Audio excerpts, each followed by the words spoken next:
Narasimha Balayya Babu NBK 109వ సినిమాను బాబీ దర్శకత్వంలో తెరకెక్కిస్తున్నారు.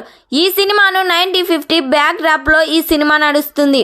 ఈ సినిమాలో బాలయ్య బాబు డ్యూయల్లో నటిస్తున్నారు అనగానే ఆ సినిమా సూపర్ హిట్ అయినట్టే అంటున్నారు నందమూరి అభిమానులు.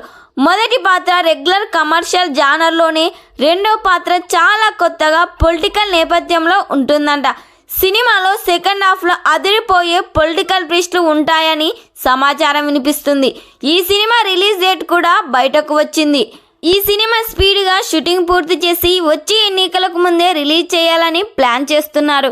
మొన్న దసరాకు భగవత్ కేసరితో ప్రేక్షకుల ముందుకు వచ్చిన బాలయ్య బాబు ఇప్పుడు 6 నెలల లోపేనే మరో సినిమాతో ప్రేక్షకుల ముందుకు అంటే నందమూరి అభిమానులకు ముందే గూజ్బంప్స్ రావడం పక్కా. చిరంజీవితో వాల్తేరు వీరయ్య తర్వాత బాబీ దర్శకత్వంలో రూపొందుతున్న సినిమా ఇదే కావడంతో అంచనాలు భారీగానే ఉన్నాయి. ఈ సినిమాలో మొత్తం 6 పాటలు ఉండబోతున్నాయి. ప్రతి సాంగ్ కూడా బ్లాక్ బస్టర్ హిట్ అవ్వబోతుంది. ఈ సినిమాకి దేవి శ్రీప్రసాద్ సంగీతం అందించబోతున్నారు. మరి ఈ సినిమా కోసం ఎంతమంది వెయిట్ చేస్తున్నారో కామెంట్ చేయండి. ఈ వీడియో మీకు నచ్చినట్లయితే లైక్ చేయండి, షేర్ చేయండి. మరిన్ని లేటెస్ట్ అప్డేట్ కోసం మా ఛానల్ని సబ్స్క్రైబ్ చేయండి.